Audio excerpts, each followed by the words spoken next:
Hello, Mr. Mugen here. Let's take a look at the kind of animal behaviors that can be learned. Many animal behaviors are learned throughout that organism's lifetime. There are several different means by which an organism can learn. The first is called trial and error. The games that we love to play present us with many opportunities for such learning. And how many times will we cause Mario to jump off the same cliff before we learn that we have to press a certain button for it to happen just so? This is the same kind of tenacity in learning that animals show in the wild. How can I get to that fruit? I will try over and over again until I'm successful. How can I get the grubs out of this stump with a stick? And certain animals will try over and over again until they are successful. That learning then they will take to the next episode of behavior. Next is what's called classical conditioning. This is an associative learning in which one signal is connected to a specific response. Without a doubt, we immediately relate this to the classic Pavlovian experiment. We had a scientist named Pavlov, and he did an experiment with dogs. Basically, what he did was present dogs with food, observe their salivation. Then, as you're seeing in this second box, before he would present them with food, he would ring a bell. Very quickly, then, he would come to ring the bell right before the food was given, and that began to condition the dogs to expect food right after a bell.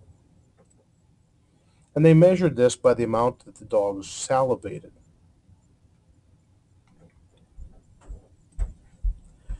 After some time, it was noted that even without being presented with food, the dogs had been conditioned to relate the bell to feeding and therefore would salivate significantly just after the bell was rung without any food being presented. Classical conditioning.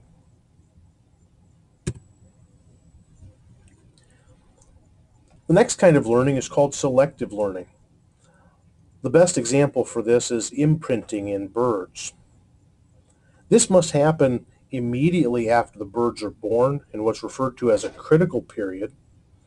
And these birds, the young birds, will be imprinted on a particular object or individual. Classic experiments have been performed where, when separated from their mother, newly hatched chicks would imprint on an adult human and follow them around just as the chicks here would follow Mother Goose.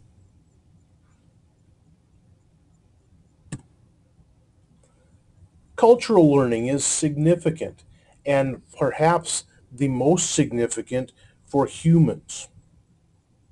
Cultural learning for animals indicates things such as where do we live?